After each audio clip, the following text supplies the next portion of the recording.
En junio de 1969, Dennis Martin, de 6 años, fue de campamento con su familia al Parque Nacional de las Grandes Montañas Humeantes, una cadena montañosa a lo largo de la frontera entre Tennessee y Carolina del Norte, en el sureste de Estados Unidos. El nombre Grandes Montañas Humeantes viene de la niebla que suele flotar sobre ellas y parece humo desde lejos. Curiosamente, esa niebla proviene de los productos químicos liberados por la flor local. Productos químicos que tienen una alta presión de vapor y que fácilmente crean vapores a temperatura y presión normales. Aunque no conozcas las explicaciones científicas, la niebla en la cima de las montañas resulta un espectáculo inquietante. Viniendo de Knoxville, Tennessee, una gran tradición de la familia Martin era ir de campamento a las Grandes Montañas Humeantes para celebrar el Día del Padre. El año 1969 marcaría la primera excursión en el bosque del joven Dennis, acompañado de su padre, su hermano mayor y su abuelo. El grupo se dirigió a Capes Cove, un valle aislado ubicado en la parte de Tennessee del parque. Después caminaron a Russell Field, instalaron su campamento y se prepararon para la primera noche bajo las estrellas. A la mañana siguiente se dirigieron a Spencefield, una pintoresca pradera de las tierras altas y popular para acampar, dividido en dos por las colinas y cumbres de las montañas del Sendero de los Apalaches. Al llegar a Spencefield, Dennis y su hermano mayor salieron a explorar el campamento y, según algunos informes, hablaron con muchos otros campistas e instalaron su tienda cerca de las de ellos. Así terminaron conversando con un grupo variado de niños y otros campistas. Al llevarse bien rápidamente con los hijos, Martin, el padre de Dennis, estaba encantado de ver a su hijo llevándose tan bien con los otros niños. Y como sus hijos estaban ocupados, el adulto podía empezar a trabajar en la tarea importante, que era armar la tienda de campaña para 4 personas. Al terminar esa tarea, Dennis continuó jugando con el grupo de niños. Su papá contó que los vio esconderse con alegría para tenderle una emboscada traviesa a unos adultos que se acercaban. Al entrar los adultos en la zona de combate imaginaria, los niños saltaron de su escondite, gruñendo y rugiendo como animales salvajes, atacando a sus padres, divertidísimos, todos excepto el pequeño Dennis. Su padre, cada vez más preocupado, veía que su hijo no salía del escondite. Al final no aguantó más. Tras levantarse de su silla de camping, el padre de Dennis fue al sitio donde vio por última vez a su hijo de 6 años y empezó a llamarlo. Lo que al inicio eran órdenes paternas severas, pronto se volvieron llamados llenos de terror. Y mientras seguía llamándolo desesperadamente, las otras familias empezaron a darse cuenta de que algo no estaba bien. Cuando el abuelo de Dennis se enteró de su desaparición, activó al grupo y envió a algunos 3 kilómetros arriba por el Sendero de los Apalaches. Mientras guiaba a otro grupo a la estación forestal de Caydes Cove, llegamos cerca de las 8:30 p.m. ese día. Así comenzó una operación de búsqueda y rescate exhaustiva y mediática, en la que el personal de los servicios del Parque Nacional fue acompañado por soldados de la Guardia Nacional, así como por unidades de los Boinas Verdes.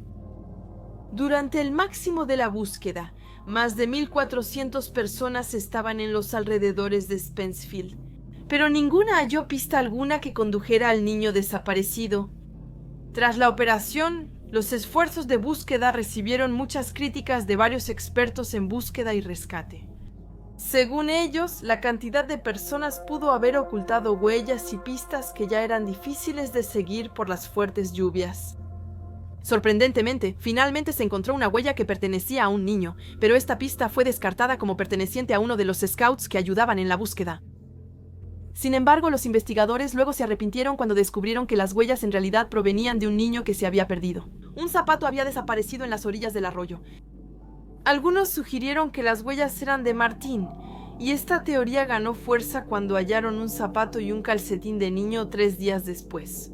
Aunque el personal de búsqueda y rescate continuó su búsqueda durante más de 2 semanas, revisando las laderas día y noche, turnándose, no se halló otra pista sobre el paradero de Martin.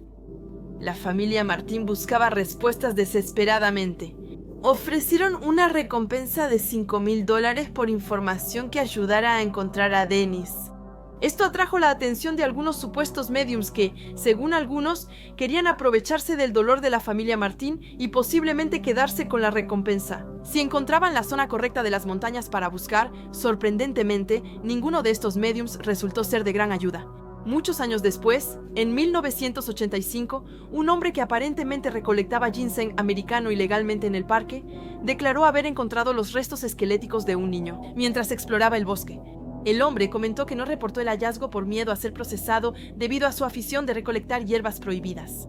Además de eso, era imposible indicarles a los investigadores la dirección del lugar donde había encontrado los huesos. Varias teorías han tratado de explicar lo que le pasó a Dennis Martin ese día. La mayoría de los detectives, tanto aficionados como profesionales, creen que Dennis se desorientó buscando un escondite y posiblemente olvidó cómo regresar al campamento. De cualquier modo, Dennis después se alejó del campamento y fácilmente pudo haber caído en una de las pendientes empinadas o en uno de los barrancos que hay en la zona alrededor de Spencefield. Sin embargo, Dennis vestía una camiseta roja clara al desaparecer, lo que habría sido difícil de ignorar para el equipo de búsqueda y rescate. Dennis solo podría no ser visto con una camiseta de ese color si estuviera totalmente cubierto de follaje, aunque posible por su baja estatura, era poco probable. Otros nos recuerdan la presencia de osos negros, víboras cabeza de cobre y jabalíes salvajes en la región. Todos representan una amenaza considerable para el pequeño Martín. Los guardabosques informaron a la policía de investigación que un oso desnutrido fue atrapado por una trampa para jabalíes en Spencefield 2 semanas antes. Aunque el oso fue liberado sin problemas, el incidente indicaba que quizá tenía problemas para hallar comida, por lo que buscó una fuente menos común. A pesar de lo brutales y trágicas que fueran esas teorías, el padre de Dennis creía en algo aún más siniestro. Basado en el testimonio de Harold Kay, quien dijo haber escuchado un gran grito la misma tarde en que Dennis desapareció. El padre de Dennis siempre pensó que Peu, un depredador oportunista, secuestró a su hijo. Después de escuchar el grito, Harold Kay afirmó haber visto a un hombre con barba desaliñada y cabello descuidado huir hacia el bosque sin ser visto por los campistas de al lado. La familia de Harold explicó entonces que habían visto algo rojo sobre su hombro, lo que algunos pensaban que era Dennis en persona, arrojado sobre el hombro de esa figura misteriosa, mientras se lo llevaba con ella. Harold pensó después que el hombre quizá era un destilador clandestino, lo que explicaría que no quisiera ser visto. Los investigadores del FBI finalmente decidieron descartar este informe, porque, aunque Harold pensaba que estaba haciendo lo correcto, su testimonio era francamente poco confiable debido a una cronología de eventos que no coincidía. Pero uno de los guardabosques retirados se arrepintió de no haber logrado seguir las huellas, o incluso de no haber observado a ese hombre de aspecto tosco correctamente, ya que el lugar desde donde se vio al hombre estaba más abajo que donde Dennis desapareció. Era posible recorrer esa distancia en ese tiempo, incluso con un niño en brazos, pero que el individuo en cuestión debía tener una fuerza, una discreción y una resistencia impresionantes. Entonces, si es así, ¿quién es ese hombre misterioso y peludo, ese vagabundo barbudo aparentemente capaz de semejante hazaña física? Aun considerando el secuestro de un niño, dado la falta de investigación sobre su avistamiento o sus huellas, parece que nunca lo sabremos. Aun si resolviéramos el misterio de un hombre en las montañas de Palache con inclinación a secuestrar niños, no creo que las respuestas nos brindarían el menor consuelo. Tal vez valdría la pena, sobre todo para la familia, pero las pesadillas pueden ser un precio muy alto a pagar. Y preguntarse qué le ocurrió a Dennis Martin joven puede incluso volver insomnes a los lectores de crímenes reales más endurecidos. Fundado en 1908 por Theodore Roosevelt, el Big South Trail es un sendero de 22 kilómetros que serpentea a través de la región salvaje de Comanche Peak hasta el Parque Nacional de las Montañas Rocosas, en Colorado. Excursionistas experimentados califican el Big South Trail como de dificultad media, pero, como dijo una de ellas, las cornisas en algunas zonas solo tenían 60 centímetros de ancho. Puede ser bastante complicado. Si no tienes buena condición, te costará mucho. Famoso por su belleza, el sendero es refugio de fauna como alces, linces, osos negros y pumas. Las temperaturas varían de 60 grados Celsius en verano a 10 a 15 grados Celsius en invierno, lo que permite disfrutar actividades al aire libre e interiores. La belleza natural y salvaje de la región también llevó a los hermanos Allen e Irlanda Altadero a descubrir la Poudre. River Resort es ideal para excursionistas y amantes de la naturaleza que desean disfrutar su pasatiempo favorito. Allen mencionó que su hermano y él pasaban tanto tiempo allí que sentían que se estaban volviendo parte del paisaje. Al final, tenía sentido llevar a su familia allí. La vida en el resort era sencilla, hasta el otoño de 1999, cuando un grupo de solteros cristianos ayudó a Allen a prepararse para el invierno a cambio de alojamiento gratis. El 2 de octubre, el grupo de cristianos solteros decidió visitar una granja de truchas a solo 3 kilómetros del resort. Por sí misma conocía bien a la mayoría de los solteros del grupo. Como Jocelyn, su hija de 6 años, quería ir, Allen sabía que Jared, su hermano de 3 años, también querría acompañarla. Entonces, como confiaba en el grupo de solteros, Allen les permitió llevarse a sus hijos con ellos durante su excursión. Alrededor de las 10 de la mañana de ese día, Jocelyn estaba emocionada de participar en una de sus primeras aventuras reales al aire libre. Jared corría al frente, pero no se alejaba más de 30 metros antes de que sus tutores lo llamaran de regreso. A las 11:30 el grupo se detuvo a platicar con unos pescadores que encontraron los Boy Scouts. Después de una breve conversación, continuaron su camino por el sendero. En ese momento, el grupo había comenzado a separarse y a dispersarse mientras caminaban, algunos un poco más rápido que otros. Siempre había un adulto con la hermana de Jared mientras él corría delante de todos. Poco después, Jared tomó una curva en el sendero y desapareció de la vista. No estaba más lejos de lo normal, así que sus tutores no se preocuparon.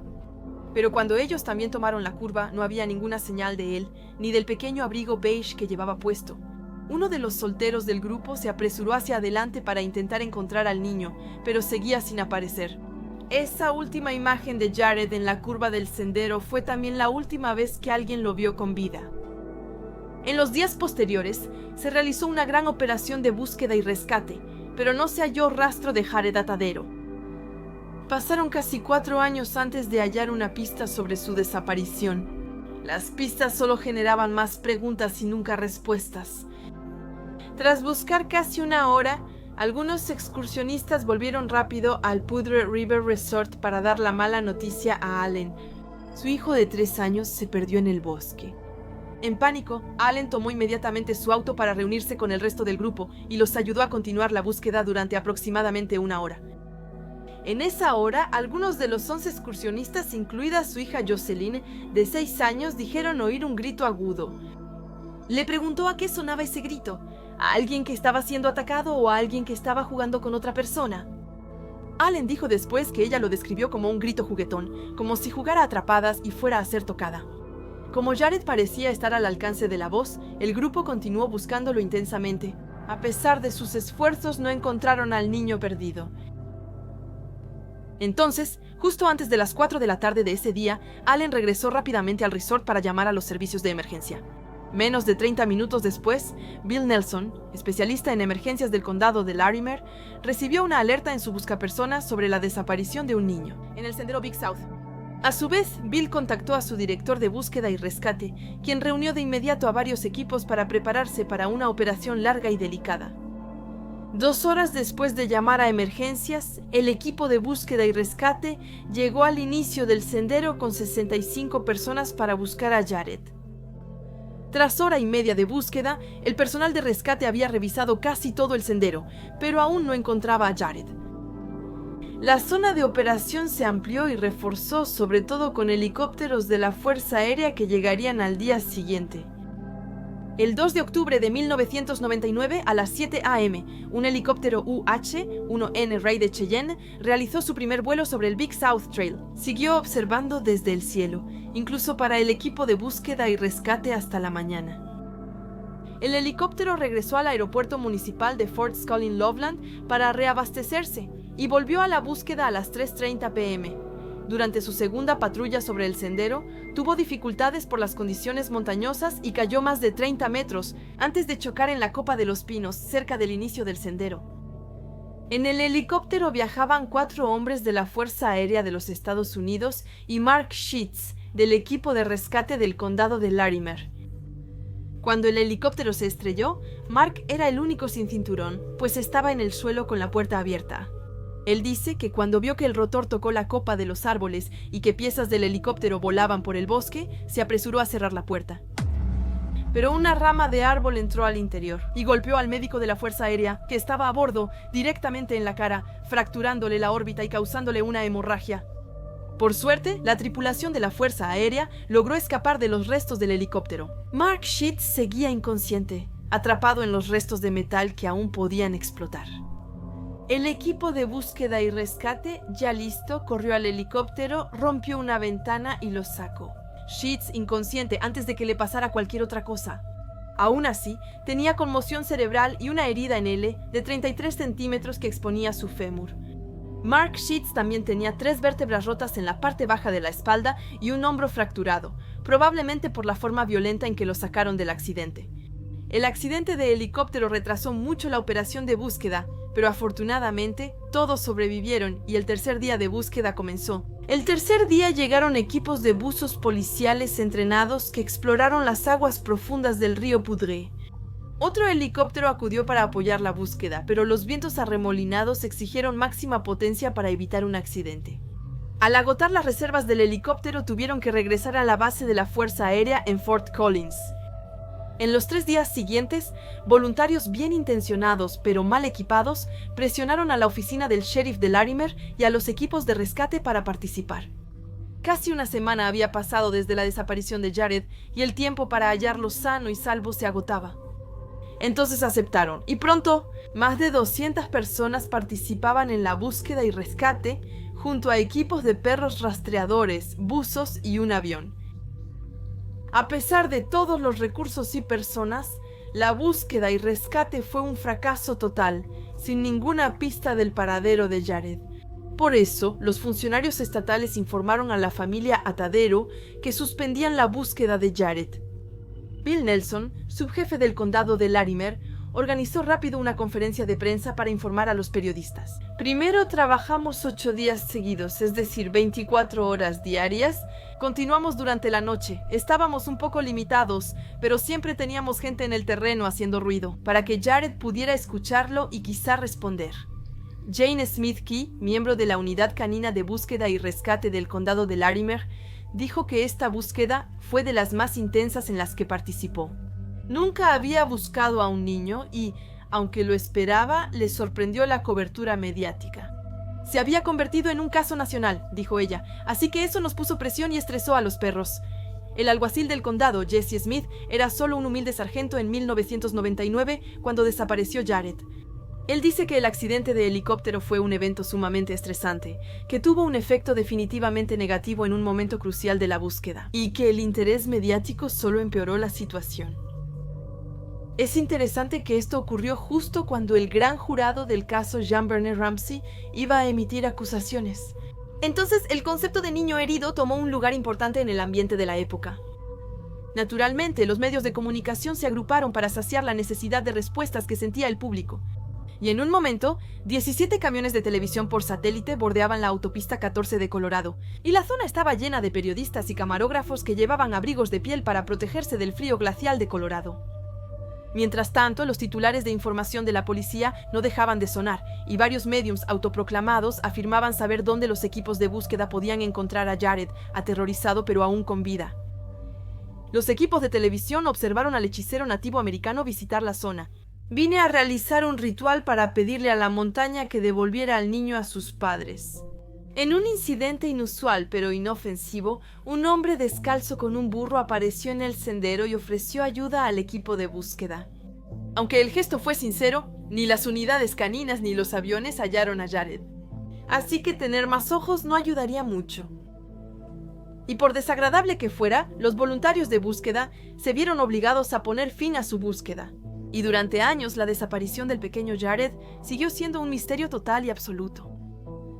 En junio de 2003, Rob Osborne y Garrett Watts recorrían el Big South Trail.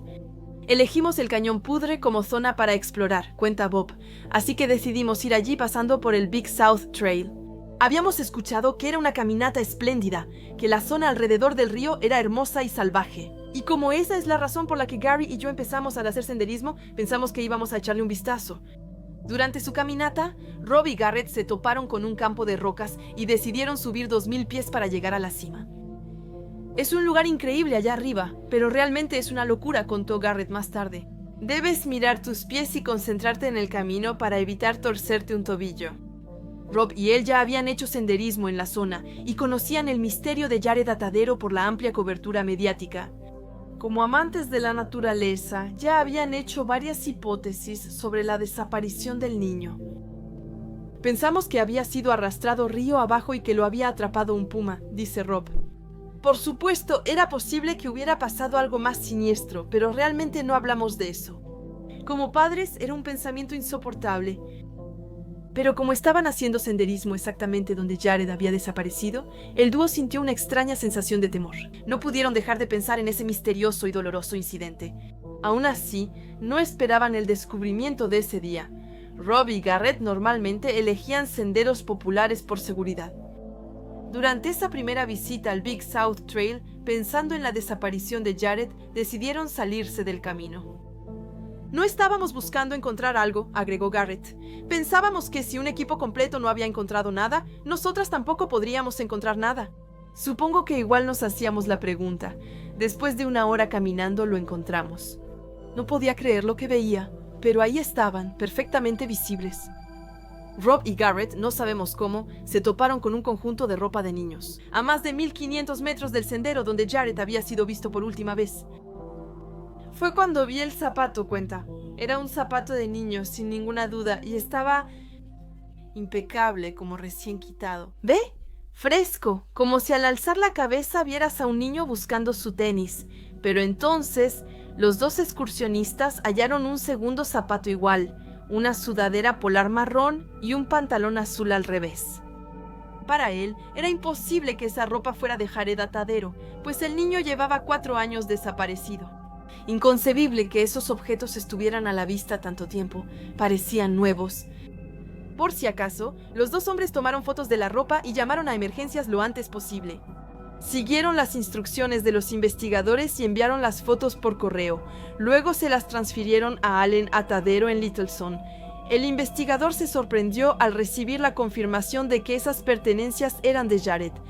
En 24 horas, las autoridades estatales formaron un equipo con miembros de la oficina del sheriff y del equipo de búsqueda y rescate del condado de Larimer, guardabosques de vida silvestre de Colorado y voluntarios de NecroSearch. Todos debían reunirse en el inicio del Big South Trail para buscar los restos de Jared. Más tarde, con Allen Atadero y el personal de la red local de protección infantil que se había unido a la operación de búsqueda. Hallaron restos de la ropa que Jared usaba al desaparecer, dispersos en un área de más de 7 metros. Mientras que la sudadera polar tenía agujeros y el pantalón estaba hecho trizas, los zapatos de nylon apenas estaban desgastados. Los investigadores concluyeron que algunos objetos estaban protegidos y otros expuestos. Esa era la explicación más simple, pero no necesariamente la correcta. A 180 pies al norte y 20 pies más arriba de donde estaban las ropas, la policía hizo un hallazgo aterrador. Un pequeño trozo de cráneo humano estaba incrustado en una grieta apenas visible. Cerca, sobre un tronco que cubría la grieta donde hallaron el cráneo, la policía halló también un diente humano. A las 5 de la tarde, Allen Atadero y el equipo de búsqueda llamaron a los periodistas en el sendero para anunciar su hallazgo. Esto representaba un avance importante en la investigación, pero nuevamente solo generaba más preguntas sin respuestas. Rápidamente la gente inventó sus propias explicaciones. La amante de la naturaleza superviviente, Liz Stroud, dice que lo que sucede en la parte alta del Big South Trail va más allá de la comprensión humana. A menudo, el equipo de búsqueda o voluntarios ya revisaron algunas zonas. No una o dos, sino docenas de veces, dice él. Luego, el niño es hallado ahí 1 o varios años después. Eso no tiene sentido. He pasado años en el bosque y he visto de todo. Sin embargo, no logro encontrarle sentido a todo esto. Según Bob Osborne, es probable que la zona donde hallaron la ropa de Jared no se revisara en la primera búsqueda. Y solo había una respuesta para esto. Un niño nunca habría podido llegar a ese lugar solo. Jamás, quiero decir, Gary y yo tuvimos problemas para llegar. Es muy difícil de subir. Quizá la policía debió revisar esa zona desde el principio, pero tampoco los culpo por no hacerlo. La entrenadora de perros policía Jane Smith concluyó que Jared desapareció por un encuentro con un animal. No estoy segura de lo que se publicó oficialmente como conclusión, pero todo indica que se trató de un encuentro con un animal. Solo explica cómo pudo llegar hasta allá arriba, a menos que alguien haya secuestrado a Jared esa mañana. Es entonces cuando el testimonio de Bill Nelson, especialista en búsqueda y rescate, se vuelve aterrador. Si, como yo creo, un puma realmente lo hubiera secuestrado, se lo habría llevado a algún lugar y lo habría enterrado, dice él. Con toda nuestra actividad probablemente lo ahuyentamos, así que habría regresado más tarde para desenterrar su comida. Por eso nadie lo encontró. El niño estuvo bajo tierra todo el tiempo. Sin embargo, la policía o voluntarios habrían notado tierra removida y la ropa de Jared mostraría señales de ataque animal. Ese tipo de incoherencias llevaron a Alan Atadero a creer que algo más fue la causa de la desaparición de su hijo. Siempre se habla de un puma, dice él, pero cuando se examinaron las ropas de Jared, no se encontró ningún pelo de puma, ni ácido desoxirribonucleico, ni tampoco sangre. Si un puma lo hubiera atacado, habría sido en el abdomen y su chaqueta estaría hecha a pedazos, pero seguía intacta. Hablé de todo esto con expertos en animales, contó Alan, tranquilizando rápidamente a quienes lo escuchaban. La chaqueta de Jared no habría resistido un ataque de puma, y, según los investigadores, sus zapatos encontrados en la montaña no parecían haber pasado años en la naturaleza. No lo creo, en serio. Alan también notó algo interesante sobre los zapatos intactos de Jared. Sin duda se habrían raspado si lo arrastraban por el costado de la montaña. Su pantalón fue hallado con mínimos daños de roedores suaves que usan hilos para nidos. Un gran depredador habría tenido que arrancarle la ropa al niño para poder alimentarse. Sin embargo, no había ninguna señal. Uno de los informes que Alan le daba a Tadero señalaba que si los científicos no hallaron ácido desoxirribonucleico ni sangre en la ropa de Jared, era porque él, o algo más, la había quitado antes de ser atacado. Solo podemos imaginar lo horrorizado que debió estar su padre al leer eso, ya que era lo último que quería escuchar. El informe añadió que por la cantidad de excursionistas, el puma que secuestró al hijo de Alan huyó con su cuerpo 500 pies por el costado del acantilado. Pero la pregunta sigue siendo, ¿y si algo le quitó la ropa a Jared antes de que fuera atacado? A 500 pies de la montaña, su pantalón estaba al revés, señal de que fue quitado rápido. Y no por algo que tuviera garras o dientes.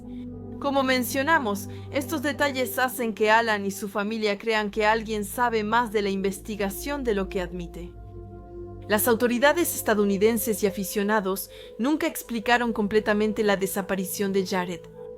Pero es importante para los teóricos del puma tener en cuenta que, desde 1915, ha habido un total de 14 ataques fatales de puma reportados en Estados Unidos y Canadá. Es muy poco probable ser atacado por un puma, y lo son aún más, dado que Jared formaba parte de un gran grupo de excursionistas. Estos excursionistas fueron interrogados exhaustivamente por la policía. Parecía natural que al menos uno fuera responsable de su desaparición. Pero muchos inspectores de homicidios informaron que las entrevistas con los miembros del grupo no mostraron ninguna señal de alarma y que nada probaba su culpabilidad. Por estas especulaciones, las teorías sobre eventos misteriosos han pasado de explicaciones racionales a otras extrañas, como conspiraciones, ataques encriptados o secuestros extraterrestres. Aunque la gente crea teorías, nada encaja. Con el paso del tiempo, la desaparición de Jared Atadero parece seguir siendo un misterio desgarrador y aterrador.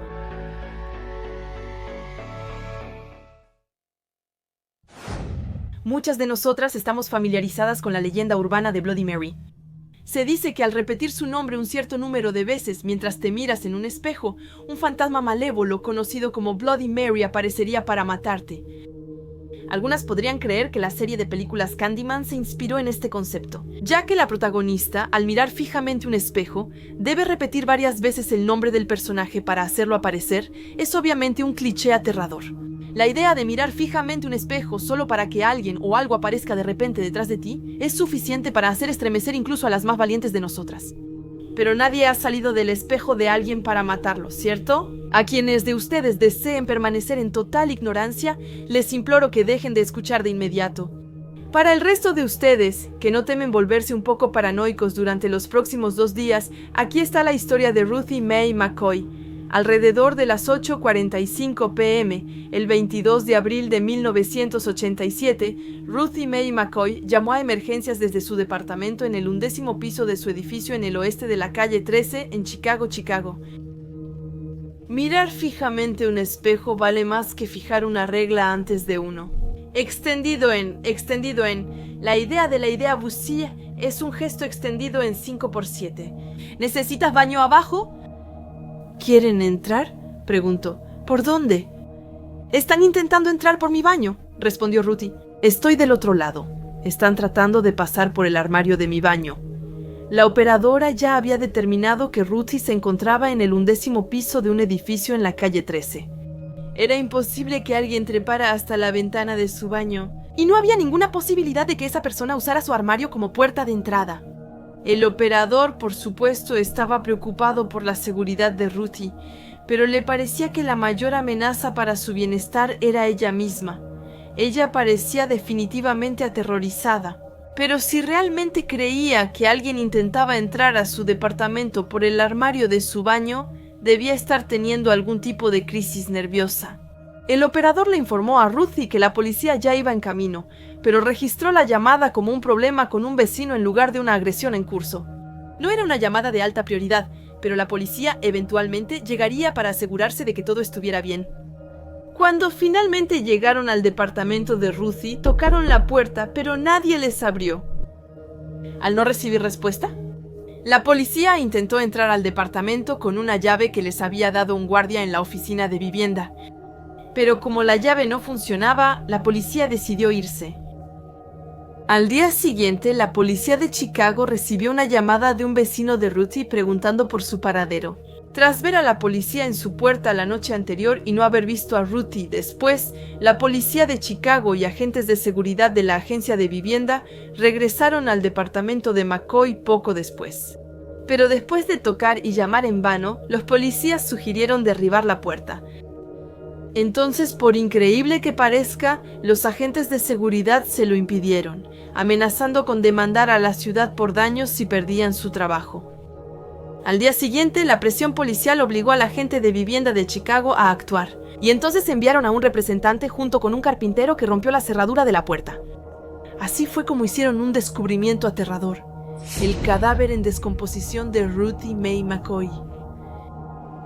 Los investigadores criminales descubrieron que le habían disparado en el hombro derecho, el muslo izquierdo, el costado derecho del abdomen y en la parte superior del brazo derecho. Entonces se hizo evidente que quien le disparó a Ruthie Mae la conocía y podía entrar a su departamento sin necesidad de forzar la entrada. Descubrieron que Ruthie cerró la puerta con llave desde adentro y que la llave seguía colgada cerca. Entonces, ¿cómo entró y salió esa persona del departamento? Los investigadores escucharon a la policía. Así que la policía tuvo que enfrentarse a la policía de Chicago, así que tuvieron que lidiar con la policía de Chicago. Así que la policía se enfrentó a la de Chicago. La policía de Chicago tuvo que enfrentarse a la policía de Chicago. La policía de Chicago decidió, así que la policía de Chicago tuvo que hacerlo. La policía de Chicago decidió enfrentarse a sí misma. La policía de Chicago, entonces frente a la policía de Chicago tuvo que enfrentarse a la policía de Chicago, mencionada por Ruth. A simple vista, el armario parecía ser completamente normal. Un espejo en la puerta, un interior blanco estéril, salpicado de productos de belleza y medicamentos. No había ninguna puerta secreta en el interior, y ciertamente ningún portal sobrenatural que llevara a los reinos infernales del otro mundo. En un gesto de ligera frustración, uno de los investigadores sacudió y golpeó el armario. Entonces ambos notaron algo curioso. Evidentemente se había movido. Podemos imaginar cuando una investigadora miró sorprendida a su colega antes de seguir moviendo el armario. Poco después, entendieron que podían hacer más que solo moverla un poco. Podían quitarla por completo, revelando así un enorme agujero en la pared. Resultó que el proyecto Habla, en el que vivía Ruthie, tenía una peculiaridad arquitectónica bastante inusual. Algunos departamentos estaban conectados entre sí por un túnel estrecho que pasaba detrás de los gabinetes de los baños de los departamentos opuestos. Este diseño estaba destinado a permitir un acceso más fácil a las instalaciones de plomería en caso de que fuera necesario darles mantenimiento. A veces, los departamentos de arriba o abajo también se conectaban así. Es cierto que esto facilitaba la vida de los trabajadores, pero también facilitaba el acceso a los ladrones y a personas malintencionadas, ya que los gabinetes de los baños podían moverse fácilmente de un lado a otro. Cualquiera podía empujar el gabinete de su departamento, pasar por el pasadizo y empujar el gabinete del departamento al que querían entrar. Muchos otros robos de este tipo ocurrieron en los departamentos de Habla antes del asesinato de Ruthie. Tanto así que los inquilinos bloqueaban las puertas de sus baños con muebles o las amarraban con cuerda antes de irse a dormir. Por supuesto, era un enorme problema que se había pasado por alto durante la construcción de los proyectos de vivienda. Mientras el Departamento de Vivienda de Chicago encontraba suficiente dinero para solucionar el problema, los residentes simplemente tenían que aprender a vivir con ello. El departamento de Ruthie número 1109 aparentemente estaba conectado con el número 1108 y sin duda fue de ahí de donde salió su asesino. El departamento 1108, de hecho, estaba ocupado en ese momento y se creía que su inquilino registrado era en realidad un traficante de drogas que permitía a sus clientes usar el departamento como un lugar para drogarse. Esos malditos drogadictos debieron haber entrado o haber oído hablar de ese defecto de arquitectura y decidieron aprovecharlo. Dos residentes de habla, Ted Turner, que tenía 18 años en ese momento, y un joven de 21 años llamado Juan Honduras, fueron acusados de asesinatos, allanamiento de morada, robos a mano armada, violencia armada y robos residenciales. Varios testigos afirmaron haber visto a los dos hombres llevando el 19 pulgadas de McCoy, así como su mecedora, dentro del edificio, horas después del asesinato de Ruthie. Tras años de arrestos e investigaciones, retiraron los cargos contra ambos hombres por falta de investigación. Y los asesinos de Ruthie nunca fueron arrestados oficialmente ni enviados a prisión. Incluso sin lo sobrenatural. La idea de que alguien pueda entrar violentamente a tu departamento, pasando por lo que equivale a un pasadizo secreto, es absolutamente aterradora. Pocas personas han visto los planos de su casa o departamento, y menos aún desean hacerlo. ¿Cómo puedes estar segura de que no hay un pasadizo secreto en tu departamento? ¿Y si sí hay uno? ¿Cómo puedes estar segura de que alguien no está arrastrándose por ahí en este momento, incluso listo para lanzarse sobre una pobre fan de historias de miedo que no sospecha nada, para darle su propia historia de terror?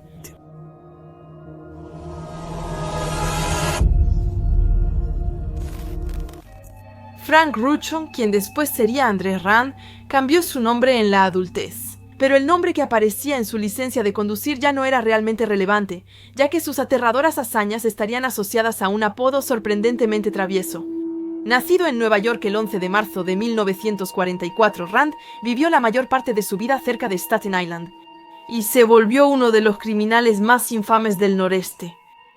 Y aunque Rand no fue el asesino serial más prolífico, fue sobre todo la naturaleza de sus crímenes lo que hizo que todos lo despreciaran tanto. Verán, la presa favorita de André Rand eran los niños. Afortunadamente, André Rand cumple varias sentencias consecutivas de 25 años a cadena perpetua, pero el secuestrador, condenado y sospechoso de ser un asesino en serie de niños, logró causar suficientes estragos e infligir suficiente dolor durante su tiempo libre. Por eso, su arresto y encarcelamiento consuelan muy poco a las almas. Sin embargo, la historia de este hombre, que genera fascinación morbosa, era principalmente una historia de fogata real. En esa época, los jóvenes de Staten Island se asustaban contando sobre la silueta monstruosa llamada Cropsey, un supuesto tipo de coco, con un gancho tan afilado como una navaja en lugar de la mano. Cropsey supuestamente sacaba a los niños de sus casas por la noche antes de llevarlos a un hospital abandonado. Allí, según la persona que contaba la historia, te torturaban, te mataban, te comían o una mezcla de las tres cosas. Las leyendas urbanas y las historias de fogata son comunes y emocionan la infancia de la mayoría. Para los niños de Staten Island, esos cuentos amenazantes pronto se volvieron reales e inquietantes. La frontera entre ficción y realidad se desdibujó, y los niños empezaron a desaparecer en la vida real. Pero cuando se descubrieron sus cadáveres fríos, era evidente que ya no se trataba solo de una simple historia de fogata. El Cropsey existía realmente. Durante los años 1960, André Rand trabajaba como conserje en la escuela pública de Willowbrook. Financiado por el gobierno estatal, Willowbrook era un centro de caridad que brindaba ayuda a niños con discapacidades. En apariencia, todas las prácticas de Willowbrook eran adecuadas. Pero, al mirar más de cerca, los funcionarios estatales comenzaron a descubrir condiciones dudosas y prácticas médicas inmorales allí. Siguiendo el consejo de los inspectores, Willowbrook cerró inmediatamente sus puertas y André Rand se vio obligado a buscar otro trabajo. Era un nuevo comienzo para André Rand y podría haber hecho cualquier trabajo no calificado, pero en cambio decidió seguir una carrera mucho más aterradora. Entre la fecha de cierre de Willowbrook, a principios de los años 70, varias niñas desaparecieron en la zona que rodeaba el hospital abandonado. La primera fue Alicia Pereira, de 5 años, el 10 de julio de 1972. La pequeña despreocupada simplemente pareció esfumarse mientras jugaba en la calle justo frente a su casa, una calle que se encontraba a unos kilómetros al sureste del viejo hospital de Willowbrook. Durante un tiempo, la ubicación de la niña siguió siendo un completo misterio. Pero esa no era lo único que los habitantes desconocían. Tampoco sabían que André Rand alguna vez se llamó Frank Ruchon y que Frank Ruchon había pasado 10 meses en prisión por secuestrar a varios niños pequeños. Si solo estuvo ahí 10 meses, fue gracias a su abogada, quien logró negociar con la jueza para obtener una condena por privación ilegal de la libertad.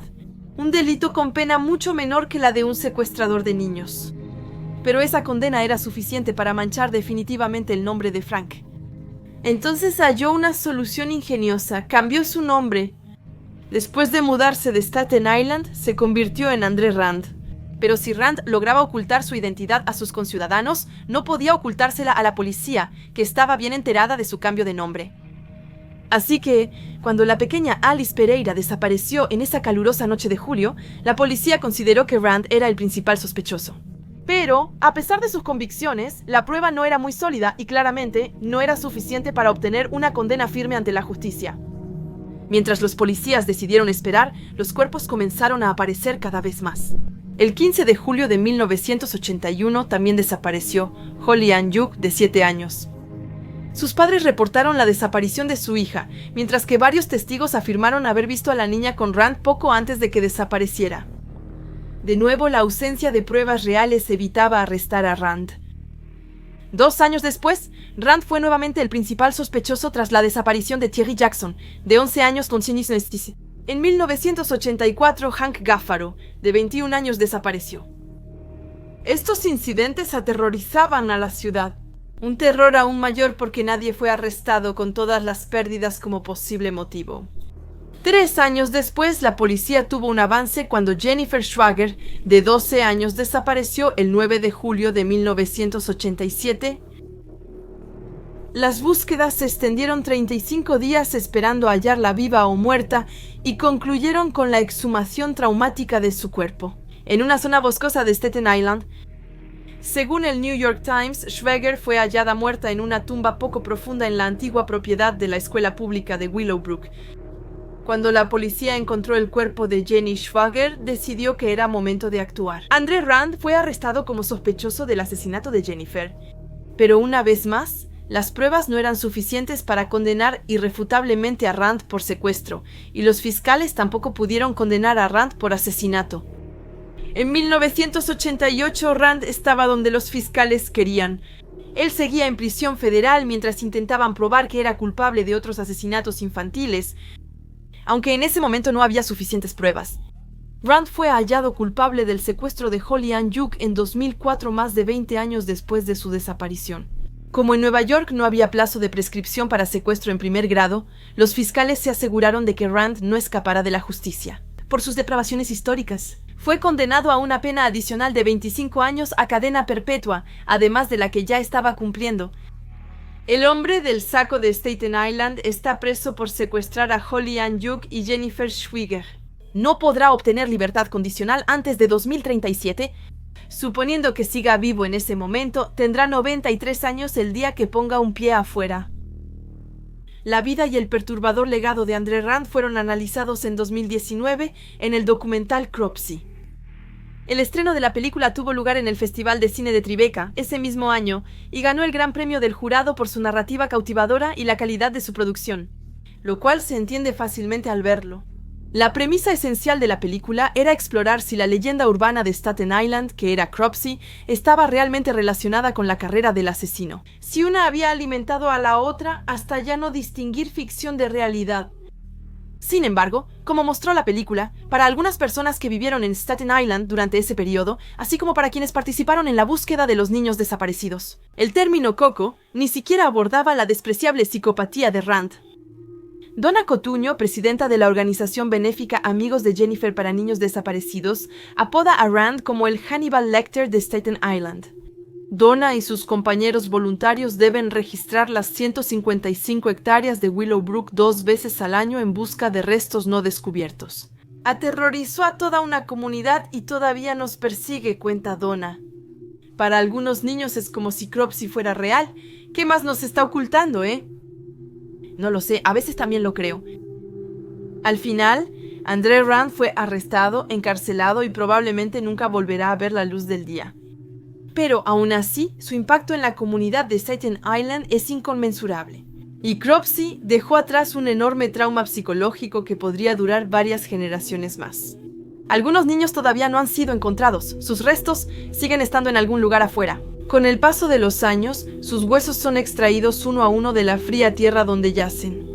Los recuerdos del reinado de Terreniers de Rand volverán a salir a la superficie, una y otra vez. Quizá eso es lo que hace que la historia de Cropsey sea tan aterradora. La principal lección de esta historia, su mensaje aterrador, es que el coco existe y tiene el rostro de los hombres.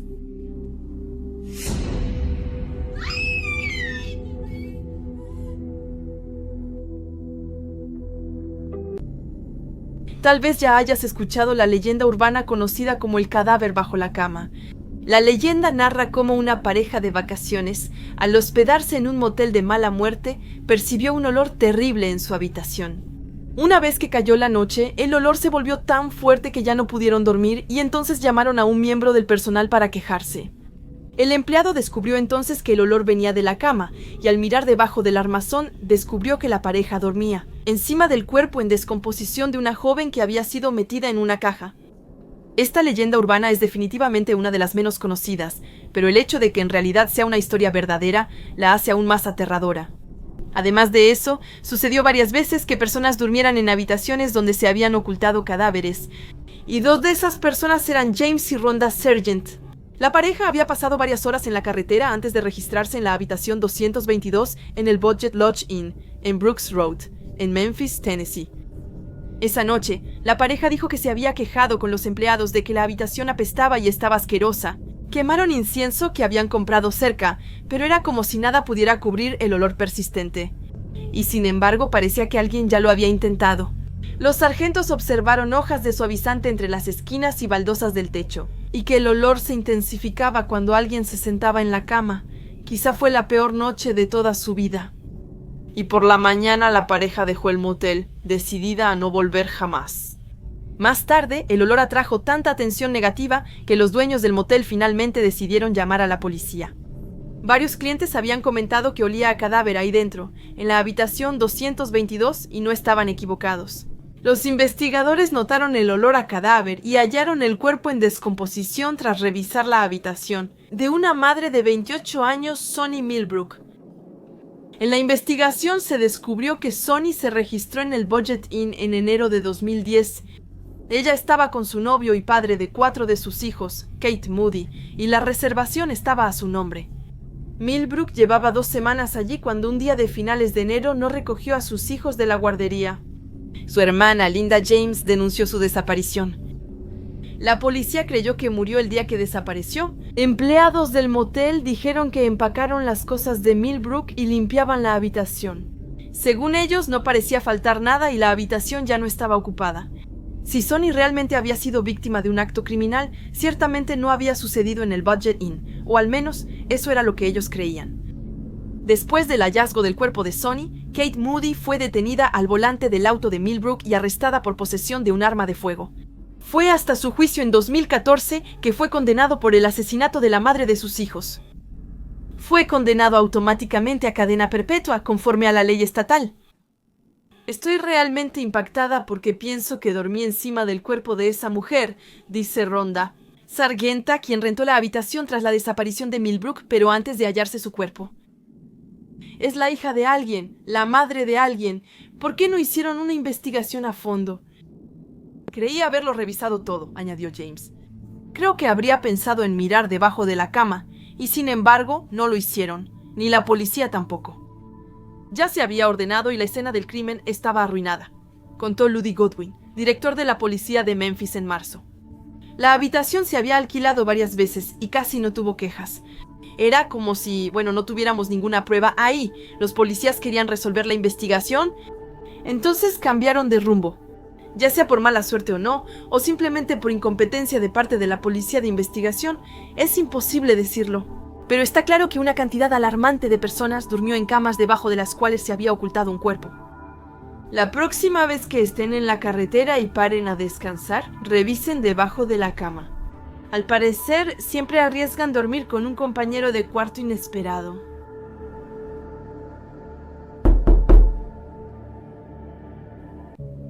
Curiosamente, una de las leyendas urbanas más aterradoras es también de las menos conocidas. En Estados Unidos casi nadie la conoce, pero en Toronto, Canadá, todos saben la historia del abogado saltarín. Según la historia, un abogado adinerado disfrutaba presumir su extravagante oficina en un enorme rascacielos de vidrio. La empresa que fabricó las enormes ventanas de la oficina presumía que eran irrompibles y que solo un arma de artillería podría romperlas. Al parecer, a este abogado rico le gustaba demostrar que tenía razón. Le gustaba hacer una broma aterradora en las fiestas de la oficina para impresionar a sus invitados.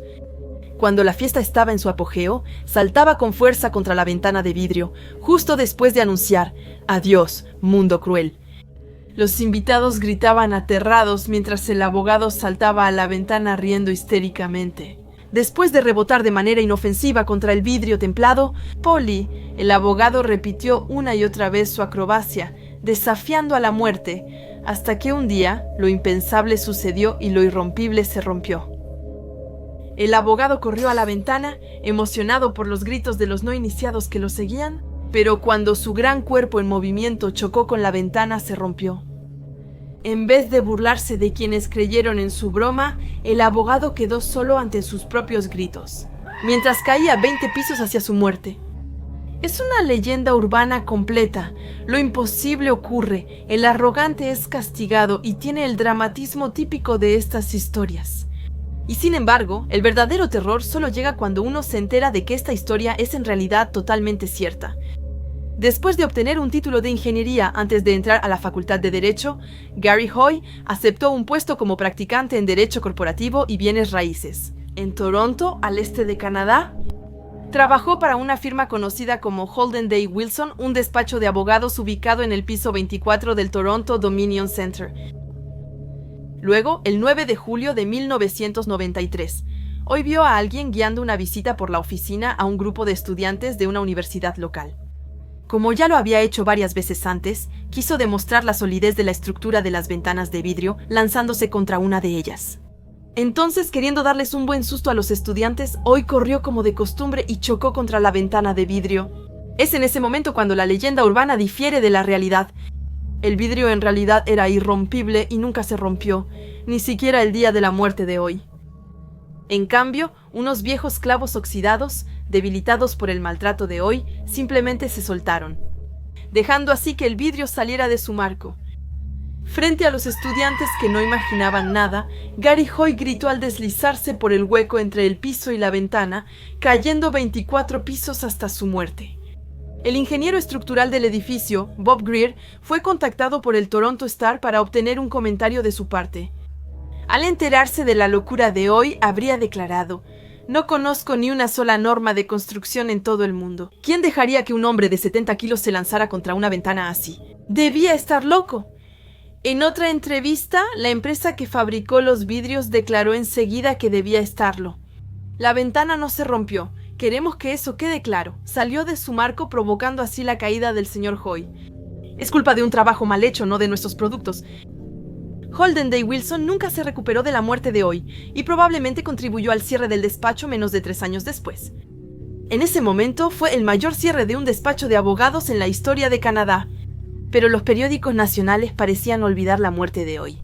El cierre del despacho se atribuyó a una mala gestión y a irregularidades financieras, y el hecho de que el fantasma de Gary intentara a todos los que había visto morir fue completamente ignorado. Quizá porque la historia fue mencionada tan frecuentemente en los medios de ficción, en la televisión y en las películas. Muchos creían que todo fue invento de un escritor imaginativo, lo cual es comprensible. Esta historia es tan aterradora que uno preferiría pensar que no ocurrió. en lugar de enfrentar la aterradora verdad de que un hombre realmente se quitó la vida solo por una broma estúpida.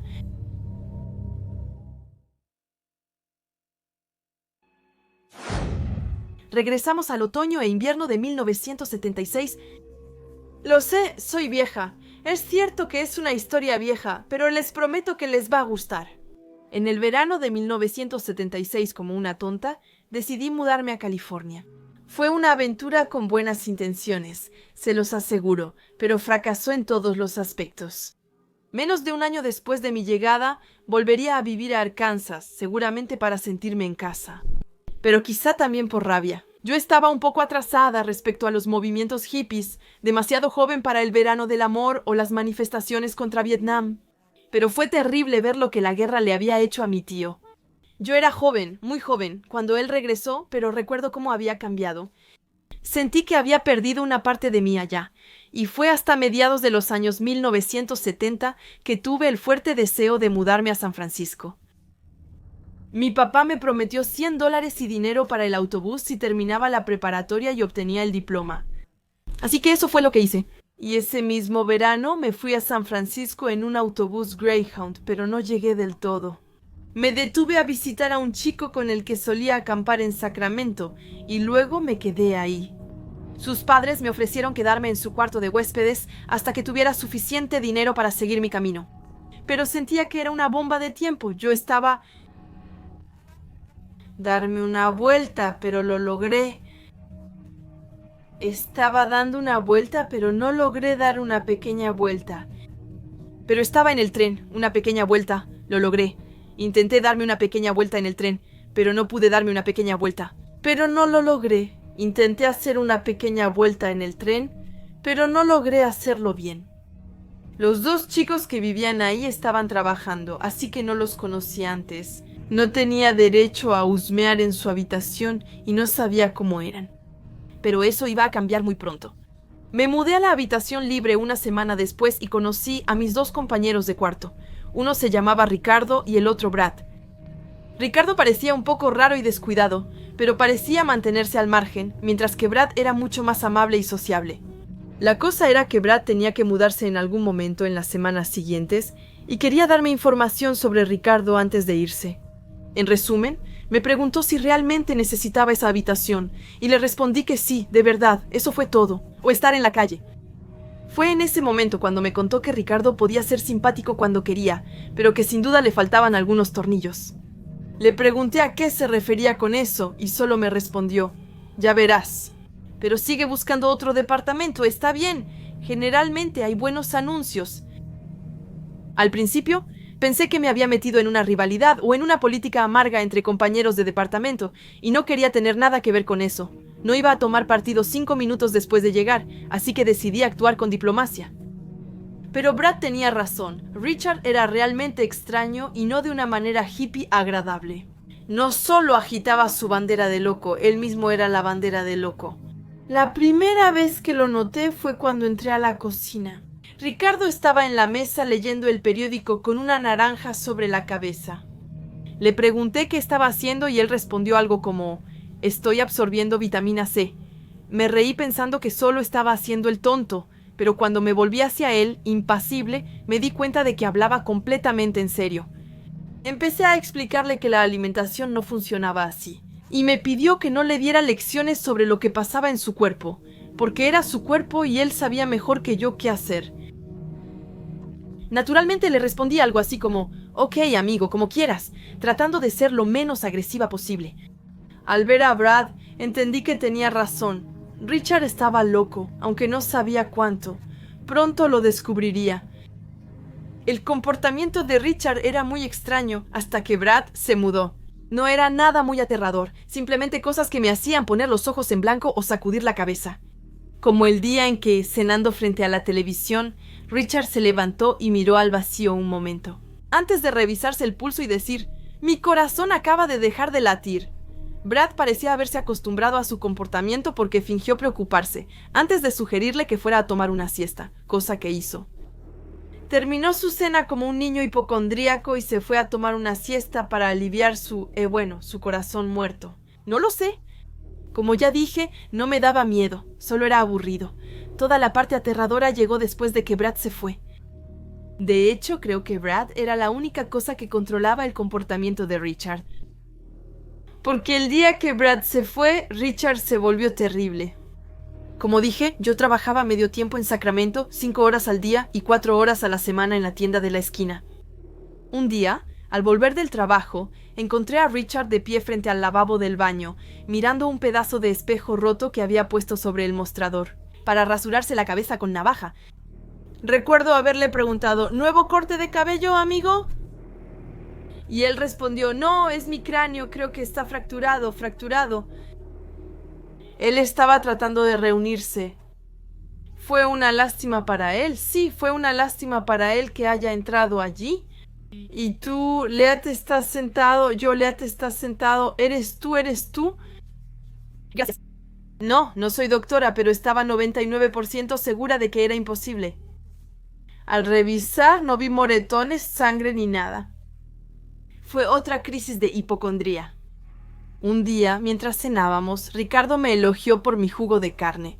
Fue como un doble cumplido, porque también era la receta secreta de mi mamá. Resultó que Brad tenía razón, Ricardo podía ser amable cuando quería. Pero luego arruinó el momento diciendo algo como, sí, cocina súper bien. Mucho mejor que mi mamá. Ella siempre intentaba envenenarme. Otra vez, como con lo de la naranja, pensé que estaba bromeando, así que me reí, pero igual que con lo de la naranja, él me miraba fijamente. Y entendí que no era una broma. Pero esta vez parecía realmente molesto de que no lo hubiera tomado en serio. Fue la primera vez que vi el lado malo de Richard. Me miró fijamente mientras sus puños temblaban de lo fuerte que sostenía los cubiertos. Por un instante creí que se abalanzaría sobre mí. Pero en lugar de eso, tomó su plato, lo limpió y luego caminó hasta su habitación. Unas horas después se disculpó por haber sido tan grosero.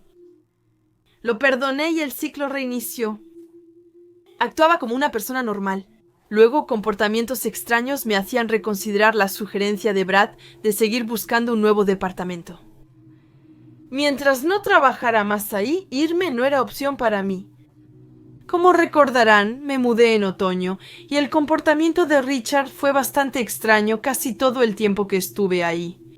Pero mientras más se acercaba la Navidad, más parecía hundirse en una espiral infernal, y resultó que nunca se recuperaría por completo. Y nuestro consumo de drogas suaves solo empeoró las cosas. Como mencioné, fui una hippie tardía, así que cuando Ricardo me propuso conseguir mota y dietilamida de ácido lisérgico, simplemente pensé, genial, ven. No pensé que podría ser una muy mala idea considerando sus problemas psicológicos. Incluso pensé que la droga podría ayudarle, pero no podría haber sido más ingenua que eso. Así que pensé que un viaje o dos podría ayudar a Richard a hacerle relativizar un poco. Pero la droga encendió una especie de fuego en él. Él no la tomaba de vez en cuando, como mis amigos y yo lo hacíamos en Little Rock, él la tomaba regularmente. No lo hacía cada noche, solo durante una semana, hasta que tuve que esconder el gotero de ácido que compramos. Al recuperarse, seguía en muy mal estado. Un día, después de que se le pasara la borrachera, lo escuché bajar a desayunar y lo vi desnudo como si fuera de cristal. Obviamente le grité, Richard, pero vístete, por el amor de Dios, a lo que él simplemente respondió, ¿por qué? Sirvió cereal en un tazón y se sentó a comer. Me sentía cada vez más incómoda y no podía decidirme a comer frente a un hombre desnudo así. Entonces me levanté y él se fue.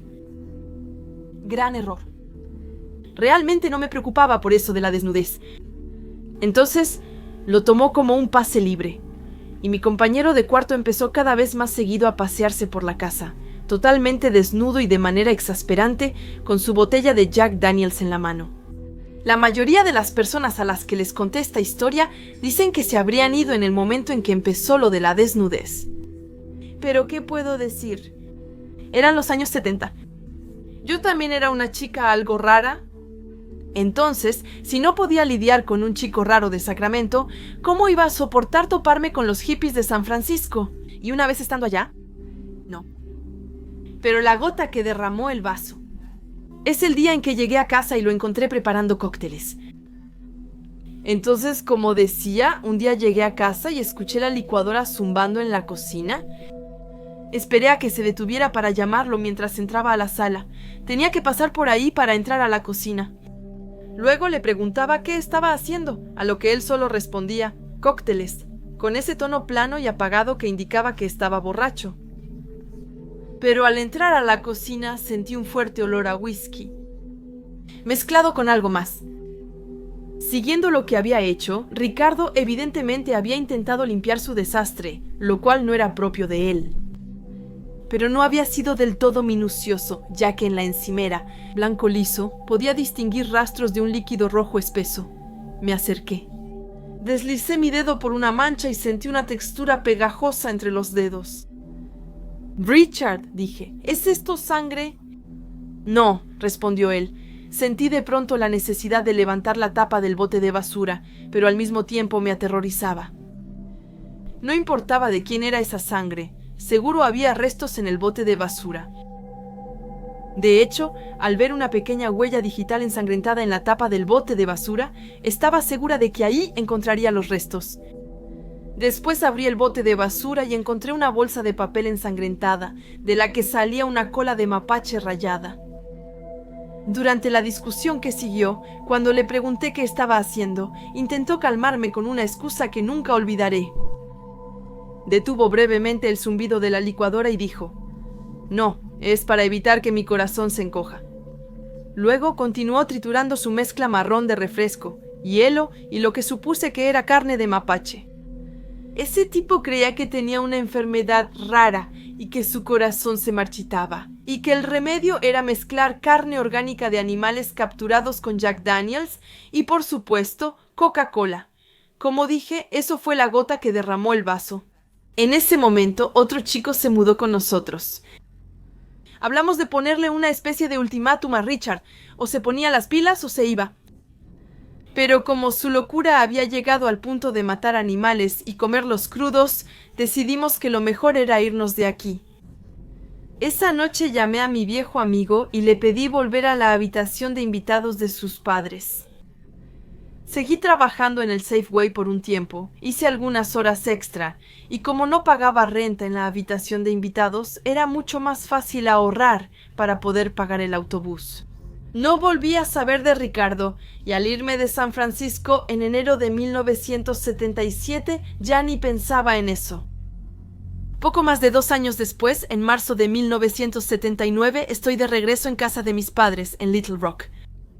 Me he recuperado y trabajo en otra tienda de abarrotes con la intención de inscribirme en la universidad. A veces me levantaba muy temprano e iba a la tienda como a las 6:30 para ayudar al dueño a preparar la apertura, desempacando y acomodando periódicos junto al mostrador de la entrada. Solía tomarme mi tiempo para hacerlo mientras tomaba mi café y hojeaba las páginas deportivas, muy lejos de la vista indiscreta del dueño que contaba el dinero o algo así en su oficina.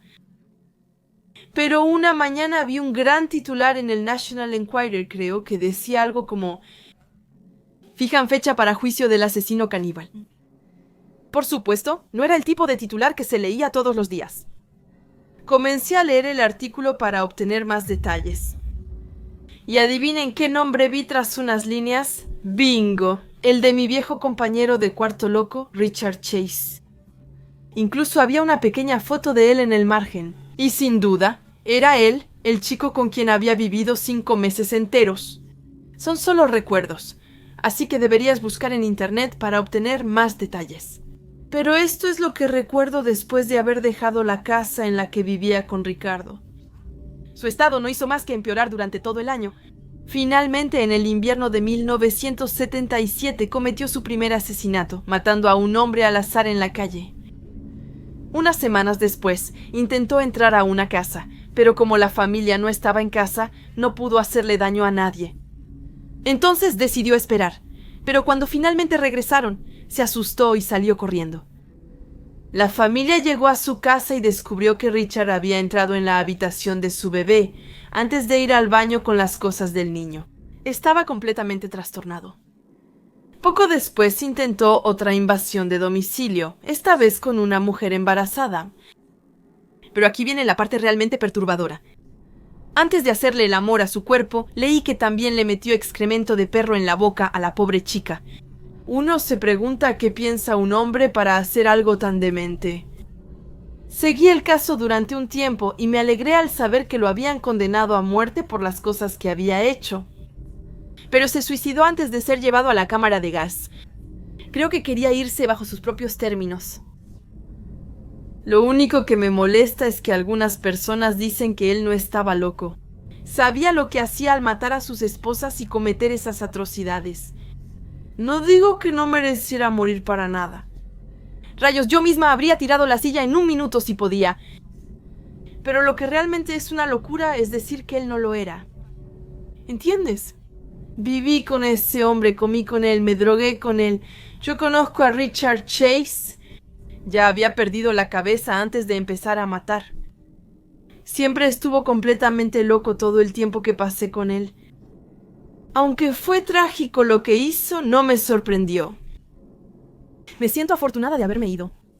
Si me hubiera quedado un año más, tal vez habría sido a mí a quien le habría disparado al borde del camino. Lo que realmente me costaba trabajo no era el síndrome del sobreviviente, o como la gente lo llama, pero es preguntarme cómo es posible volverse tan malo. Viví con el tipo más tonto de la tierra. Héctor era un chico de 1,80 m, afrolatino que venía de Nueva Jersey y que tenía dos formas de ser muy distintas. O era un torbellino de ira, o se reía frenéticamente. No había muchos puntos intermedios. Cuando lo encontrabas de buen humor era tolerable, pero era totalmente insoportable cuando estaba en uno de sus estados de ira. Era una repetición para un tipo de banda post-hardcore que giraba mucho por la costa este. Eso era una de las pocas ventajas de ser su compañera de cuarto. Pasaba semanas fuera del departamento, pero seguía pagando la renta. Pero en cuanto estaba ahí, bueno, aquí tienes un ejemplo. Estamos en julio en East Harlem. Las ventanas están abiertas. Suena música latina y tomo una limonada de durazno sureña, como si la vida fuera hermosa. De pronto, Héctor llega cubierto de polvo de ladrillo y dice: «Necesito ladrillos, amigo. ¿Tienes?» Solo era repartidora de Uber esperando que despegara mi carrera de comediante, así que no tenía ladrillos. Y aunque así fuera, no los habría compartido con Héctor Sous. De repente, él dijo: «Hay ladrillos en el techo». Mientras sale rápido al pasillo y va a la escalera, escucho niños gritar bajo la ventana. Me asomo y veo a un grupo de niños de unos 11 años gritando en español frente a nuestro edificio. Y me ven y empiezan a hacerme señas obscenas y otras cosas antes de dispersarse por todos lados. Luego, ¡pum!, un ladrillo cae justo en el lugar donde estaban antes de dispersarse. Ven, ese es el tipo de persona que era Héctor. Podía salir, comprarse una bolsa de papas y terminar en una pelea de ladrillos con unos niños puertorriqueños de camino a casa.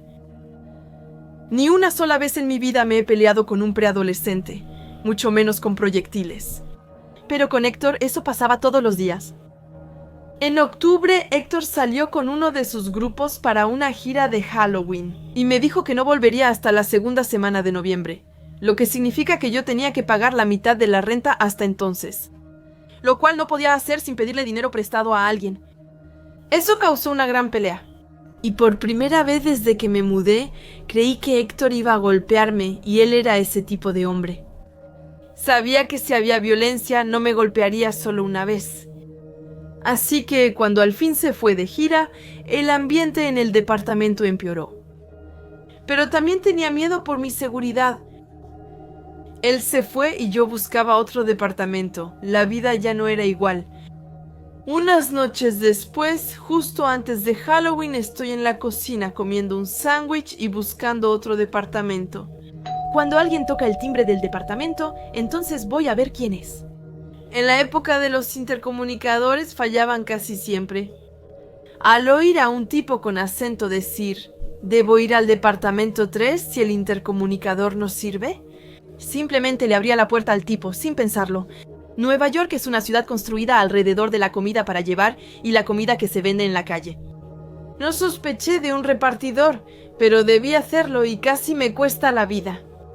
Esos tipos rompieron nuestra puerta fácilmente, destrozando la cerradura con una masa.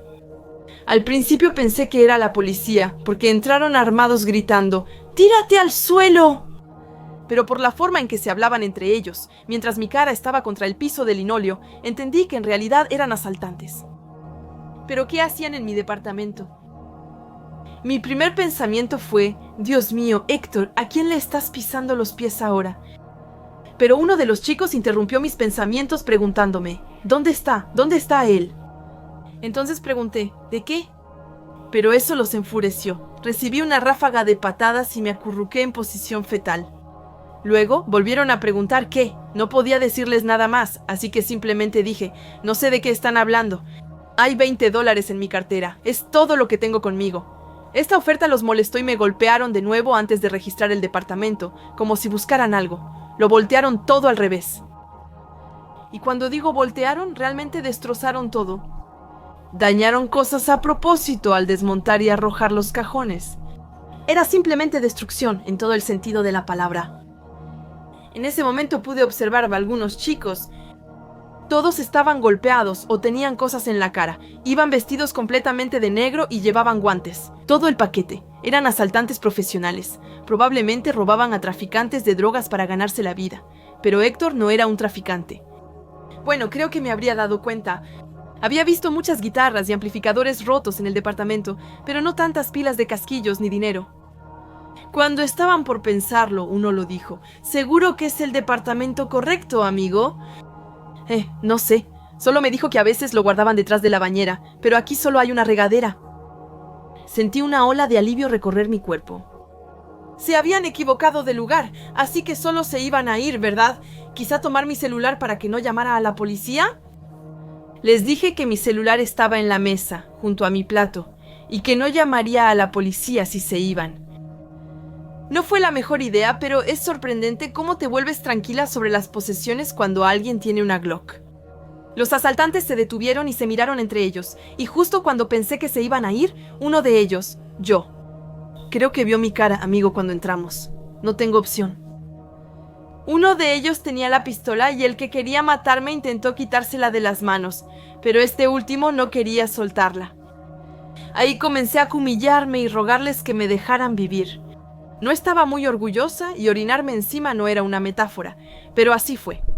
Discutían sobre mi muerte. Yo suplicaba que no me mataran, pero era caos. Gritaban y me sorprendía que nadie llamara a la policía. Pero ¡boom! La puerta se cerró de golpe y oí una voz familiar subiendo las escaleras.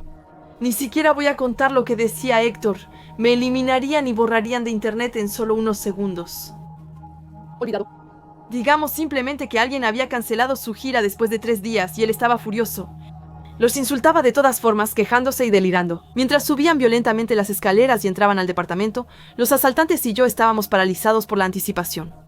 Entonces, justo cuando Héctor estaba a punto de entrar al departamento, dijo algo como, «Oye, tengo tu dinero, maldito llorón». ¿Qué? El tipo apuntó su arma a Héctor cuando entraba al departamento y veía la destrucción. Héctor gritó, «¿Tú quién eres?». El tipo respondió, «¿Y tú?». Héctor ya estaba lejos en ese momento. Babeaba y parecía que uno de sus ojos iba a salirse de su órbita. «Yo vivo aquí». Luego, le juro, veía a Héctor volverse Jason Bourne, pero con algo de sobrepeso. Se quitó la mochila de los hombros y se la lanzó al asesino. ¿Falló el objetivo? Cuando logró reorganizarse, Héctor tacleó al tipo en la alfombra y empezó a gritarle.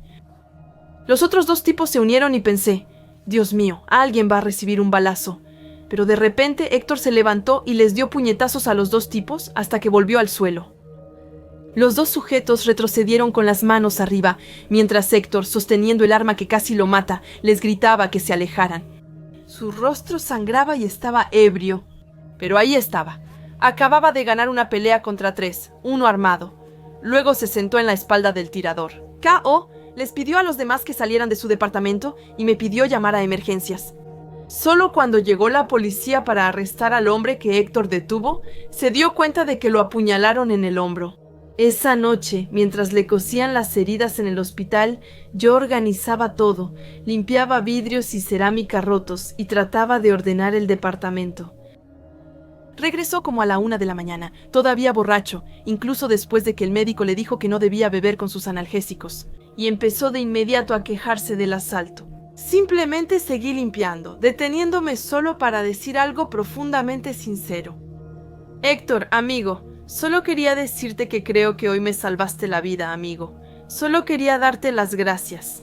Sentí un nudo en la garganta al decirlo, un poco como ahora mientras lo escribo. Héctor levantó la mirada hacia mí, con esa expresión que casi daba la impresión de que lo había conmovido. Hasta que respondió: Héctor, no me importa. Pudiste haber intervenido en cualquier momento. Ah, no me importaba. Conocía lo suficiente a Héctor como para saber que no estaba del todo en contacto con sus sentimientos. Pero cuando la dosis incómoda de emoción en el aire era tan alta que quiso salir de la habitación, se volteó para decir: ¿Viste la cara de Sega? Estuvo divertidísimo, amigo. Luego se fue de nuevo a su cuarto, riendo con esa risa de niño travieso que todavía hoy me pone la piel de gallina. Ven, por más de 1 año viví con el idiota más grande del mundo, y le debo la vida a ese idiota. Por favor, Nueva York, nunca cambies.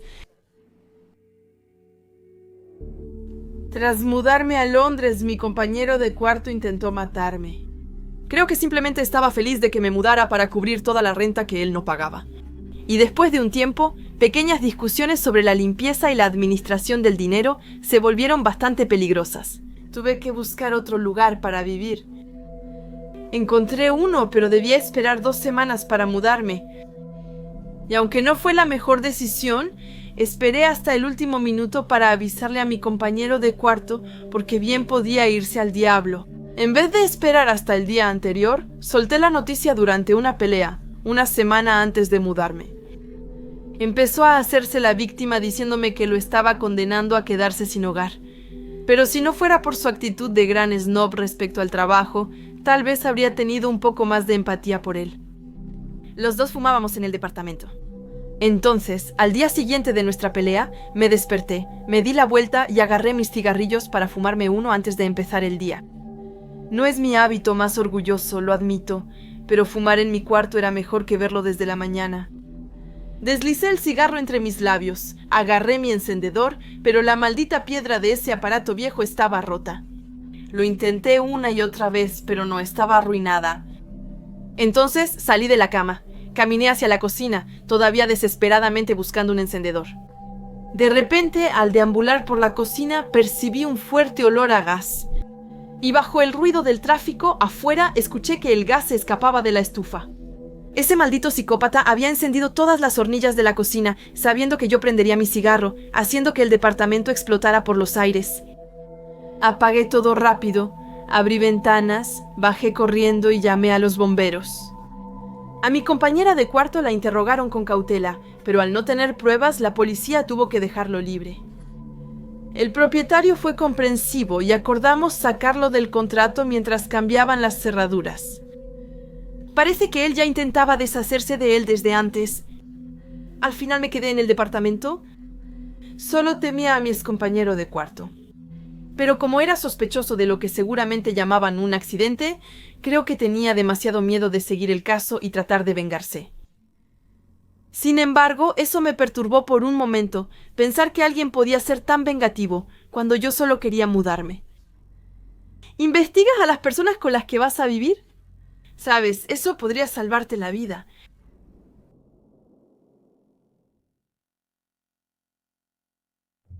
Conocí a Nathan en el 3er año de preparatoria en 2012. Estábamos en la misma clase de educación física y en el mismo equipo de flag football. Era lindo y divertido, una persona agradable para estar cerca, así que nos hicimos amigos muy rápido. Nathan tenía 1 año más que yo, así que era la única clase que teníamos en común y no teníamos los mismos horarios de comida. Pero pasábamos mucho tiempo juntas en educación física y, eventualmente, intercambiamos nuestros números. También nos veíamos de vez en cuando antes de clases, cuando íbamos juntas porque llegábamos más o menos a la misma hora. Nuestra amistad creció rápido. Me invitó a salir varias veces, pero aunque me gustaba, yo rechazaba amablemente. Porque en ese momento yo tenía una relación a distancia y no quería engañar a mi novio. Resultó que el chico con el que salía era un estafador, pero esa es otra historia completamente diferente. No sé exactamente cuándo, pero terminamos distanciándonos el uno del otro. Él empezó a cambiar su apariencia y ya no me hablaba tanto. Él salía con otros grupos de amigos que yo no conocía A veces nos saludábamos y decíamos algo, pero no hablábamos mucho. Nuestra amistad terminó y al principio fue doloroso. Con las enfermedades mentales y el estrés de las clases, logré superar esa etapa. En segundo año, mientras él estaba en primero, volvimos a hablar. Ambos audicionábamos para una obra y nos ayudábamos a ensayar escenas. Hablábamos de la escuela y nuestras vidas. Éramos nuevos amigos. Él no fue elegido para la obra, pero yo sí, así que venía a verla para apoyarme. Todo volvió a ser como antes. A la mitad de mi primer año me vi obligada a mudarme a otro estado porque mi mamá trabajaba en el ejército. Fue una mudanza muy dolorosa. Estaba realmente deprimida y enojada. Intentaba seguir en contacto con mis amigos de California, pero era difícil, y al final terminé perdiendo el contacto con la mayoría de ellos, y solo les hablaba de vez en cuando.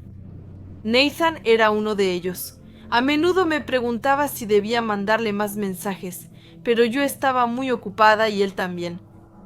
Así que simplemente me decía que podría hablarle otro día, pero Nathan ya no estaría ahí. En abril de 2017, Salvador asesinó a su amigo Nathan. Realmente no quiero entrar en detalles, pero Salvador publicó en Snapchat un video de Nathan llorando y pidiendo piedad. Creo que Salvador incluso se tomó una foto usando ropa manchada de sangre. Esta noticia me desconcertó, no sabía qué hacer, ni qué decir, ni cómo reaccionar. La idea de perder a un amigo tan cercano por un asesinato violento me devastaba. Además, estaba furiosa de que eso le hubiera pasado a él. Era una buena persona, no merecía morir así.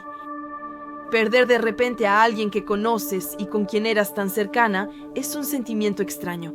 Me sentía insensible y parecía irreal. Todavía parece irreal. Todavía me pone triste y enojada saber que alguien a quien Nathan consideraba un amigo pudiera hacerle daño. Y grabarlo, escucharlo, suplicarle, llorar, pero aún así quitarle la vida. Realmente no lo entiendo. Ha pasado más de un año y todavía duele. Tengo muchos remordimientos. Si tan solo le hubiera hablado más seguido, pasado más tiempo con él, sido una mejor amiga. Si tan solo hubiera podido hacer algo, pero sé que eso habría sido imposible. No conocía a Salvador y estaba a miles de kilómetros de él. Aunque lo hubiera querido, no habría podido hacer nada y eso me enoja aún más. Salvador fue condenado a 25 años de prisión a cadena perpetua. Intentó declararse no culpable por demencia, pero se determinó que estaba mentalmente sano durante el crimen. Tengo la sensación de que realmente no hay una conclusión. No había ninguna razón para ese asesinato, simplemente lo mató. Me había arrancado Nathan y lo había arrancado de su familia y de sus amigos.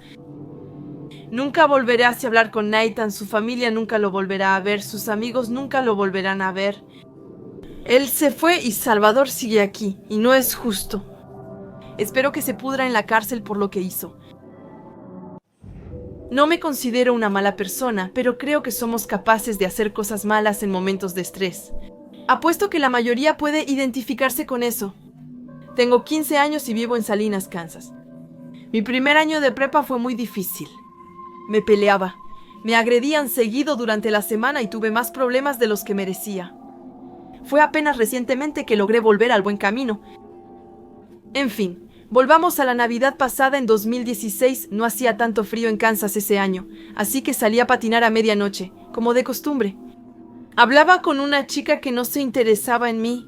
Ya había intentado coquetearle y me rechazó. Después de días sin hablarle, recibí un Snapchat de su parte y me emocioné en cuanto vi la notificación. En esa época estaba loco por las chicas, como cualquiera de mi edad. Al abrir Snapchat vi que solo era un simple «hey», así que respondí de inmediato «hey», para no perder la calma. Pero su foto era extraña, porque cuando me respondió, me envió una foto de su cuerpo. Me sorprendió, no la creía así. Le pregunté por qué y ella le agradecía, aunque yo era una adolescente emocionada. Quizás no era lo mejor decirlo, pero ella no respondió. Fue raro. No mandas ese tipo de foto por Snapchat para luego desaparecer. No supe nada más de esa chica en 6 meses. A veces la veía en la prepa, pero actuaba como si no existiera. Bueno, cuando empezó el siguiente semestre, yo seguía perdiendo el tiempo. No prestaba atención ni trabajaba, solo me obstaculizaba. Pero una chica nueva me llamó la atención. Tenía el cabello largo y lacio y me parecía increíble. Resultó ser la chica con la que tuve mi primera vez y alguien a quien realmente apreciaba. Solo estuvimos juntas 2 meses porque me expulsaron de la preparatoria pública por mi comportamiento. Mis calificaciones eran malas y no ponía atención a mis tareas ni a los profesores. Sin mencionar el hecho de que ella y yo nos estábamos distanciando por un drama que se estaba gestando entre mis amigas y las suyas. En mi primer día en la escuela alternativa le envié un mensaje simple pero doloroso. Intenté no llorar al escribir. No creo que esto funcione. Debo parar. Eres lo mejor que me pasó, pero necesito controlar mi vida. Lo siento. Obviamente a ella no le gustó. Durante todo mi primer día, mi bolsillo no dejó de sonar. Y cuando no respondía a sus mensajes de texto, me acosaba por Snapchat, ya que siempre había sido la mejor manera de contactarme. Y como no desactivé las notificaciones lo suficientemente rápido, me confiscaron el teléfono. Genial. Pensé para mí misma que ese día llegaba a casa a las 3 de la tarde y para las 10 de la noche ya estaba dormida. Me acosté, pero algo me despertó pronto. Era una notificación de Snapchat, una foto con un mensaje y por supuesto venía de ella. Era un mensaje que me hizo estremecer la espalda. La foto mostraba un arma en un cajón, con el mensaje: si realmente haces esto, si crees que puedes dejarme, voy a reunir a mi familia, mi mamá, mi tío y mi padrastro, y vamos a ir a tu casa para mostrarte lo que pasa. Cuando lastimas a alguien como yo, estaba por lo menos sorprendida de pensar que alguien para quien yo creía ser importante pudiera amenazarme así. No lo creí, así que ignoré el mensaje y me dormí. Como de costumbre, me desperté en la mañana, me duché, fui a clases, ignoré a las otras personas que realmente no me querían, como de costumbre. Y al regresar a casa ese día, un coche y un camión que no conocía estaban estacionados frente a mi casa. Mi corazón se detuvo. Ella iba en serio, había enviado a su familia para atacarme. Aún mejor, noté que la camioneta tenía un rifle montado en la ventana trasera. No iba a regresar a casa y arriesgarme, así que traté de ocultarme. Afortunadamente Lorraine era mi vecina, así que le pregunté si podía pasar por encima de su cerca para entrar a mi casa por la puerta trasera. Él aceptó y fue con su hermana al frente de la casa para revisar la situación. Mientras él hacía una distracción, yo salté a mi jardín. Y entras, amable, ella era 501. Desde la ventana vi a mi ex en el Porsche y por suerte no vi a nadie armado. Estaba sola en la casa y lo admito, estaba nerviosa. Si ella podía amenazarme así y su familia la apoyaba, realmente pensé que él podría entrar en cualquier momento para vengarse. 1 hora después se fueron y el resto del día todo volvió a la normalidad. Salvo otro mensaje en Snapchat con otra foto aterradora de mi ex. Decía: mi familia no tiene el valor de hacerlo, pero yo sí, más te vale que no te cruce en público. La foto mostraba cinta adhesiva, una cuerda y lo que parecía ser un cúter. Eso me confirmó que esa chica realmente quería hacerme daño y empecé a preocuparme por mi seguridad en público. Pasaron varias semanas sin ningún problema y empecé a relajarme. Conocí a una nueva chica en la escuela, alguien que me ayudaba con mis tareas, alguien que se interesaba lo suficiente como para ayudarme a recuperarme. Un día estábamos en el parque sentadas en una banca, pero de reojo vi algo y mi corazón dejó de latir. Por supuesto, era mi ex. Ella me miraba fijamente, con los ojos bien abiertos, del otro lado del camino. Inmediatamente miré a mi novia y le expliqué que teníamos que irnos. Así que nos levantamos y fuimos a mi coche, pero unos segundos después de haber arrancado, recibí un mensaje. Por suerte no era de ella, sino de Laurent, mi vecino y amigo. Él estaba muy enojado porque ella encontró su Snapchat y comenzó a acosarlo con amenazas y fotos espeluznantes. Entonces llevaba a mi novia a su casa y luego regresaba a la mía. Esa noche, alguien tocó mi puerta y, siendo honesta, me sobresalté. Se pueden imaginar que revisé las ventanas antes siquiera de pensar en abrir la puerta. Estaba sola en casa y no esperaba a nadie. Por el momento no vi a nadie afuera y no abrí la puerta. Pero juro que escuché a alguien caminar entre los arbustos alrededor de mi casa. A la mitad de la noche escuché rasguños contra mis puertas como si un animal salvaje intentara entrar. A la mañana siguiente, cuando me atreví a salir tras el regreso de mis padres, alguien había escrito un mensaje en la vieja máquina de escribir de mi hermano. Una palabra estaba escrita en letras grandes y descuidadas: muere. Mi familia lo reportó a la policía y los envió a la casa de mi exnovia. Yo les conté que cuando salía con ella me mostró unas cosas en un cuarto trasero. Ella estaba en asuntos más violentos y mucho más ilegales. Gracias a Dios, la policía halló muchas cosas en ese cuarto. Tuvo muchos problemas y la mandaron sola a un centro educativo especializado en ciudades lejanas. Me sentí tan aliviada de no volver a oír hablar de ella después de eso. Todas las malas sorpresas se detuvieron y empecé a trabajar duro y a sacar mejores calificaciones. Y hasta inicié un negocio de cortacésped con Lorraine. Al fin soy feliz y seguro, y sé que no es por mi exnovia. Ojalá no la vuelva a ver nunca. Acababa de terminar mi primer año en la universidad. Soy una mujer y me comunico principalmente con mis amigas por Snapchat. Un día, recibí una notificación de Snapchat que decía que un chico llamado Ryan me había enviado una solicitud de amistad. Entonces abrí Snapchat y acepté su invitación. Vi su Snap Score y noté que estaba por encima de 52,000, así que parecía ser real. Su apodo era Ryan, seguido de varios números que no recuerdo. Le envié un mensaje yo. ¡Feliz! Soy horror, soy horror. Cartoon Horror Show, horror, Cartoon Horror Show, yo horror. Bajo Société Radio-Canada. Horas después ya lo había olvidado. Esa noche estaba acostada en mi cama y veía la televisión antes de irme a dormir. Luego escuché un golpeteo suave en mi ventana. Bajé el volumen de la televisión para escuchar mejor. Después de unos segundos, lo escuché de nuevo. Había 2 arbustos frente a mi ventana y solo veía hojas y oscuridad afuera. Y entonces lo vi. Una mano apareció bajo la ventana y golpeó varias veces. Salí corriendo de mi cuarto para ir a buscar a mi papá, que estaba viendo la televisión en la sala. Salió y volvió minutos después, diciendo que no vio a nadie. Entonces regresé a mi cuarto e intenté dormir. Me tomó un tiempo, pero ya no escuché golpeteos en mi ventana y por fin logré dormir. A la mañana siguiente me desperté y revisé mi teléfono. Ryan me había enviado un snap. Era una foto de mi casa que decía: ¿por qué no me abriste la ventana anoche? Estaba a punto de responder, pero él me había eliminado. Pensé en ir a la policía, pero solo tenía su usuario y supuse que no podrían ayudarme. Esa noche, una vez más estaba acostada en mi cama, relajándome antes de estar lo suficientemente cansada para dormirme. Escuché de nuevo golpecitos, pero esta vez, en lugar de correr a buscar a mi papá, le mandé un mensaje de texto para avisarle. Eso siguió un minuto más hasta que oí un alboroto frente a mi ventana y la voz de mi papá gritando. Llamé a la policía, que llegó en 5 minutos. Mi papá tenía detenido al hombre, de unos 30 años. Por supuesto, fue arrestado. Desde ese incidente desactivé mi ubicación y solo agrego a personas que conozco. Esta historia pasó hace semanas. Alrededor de las 10 de la noche, un domingo, mi mejor amigo me envió un mensaje pidiéndome que fuera a su casa. Me contó que una chica con la que hablaba en Snapchat quería ir a pasar el rato a su casa y que iba a llevar a una amiga.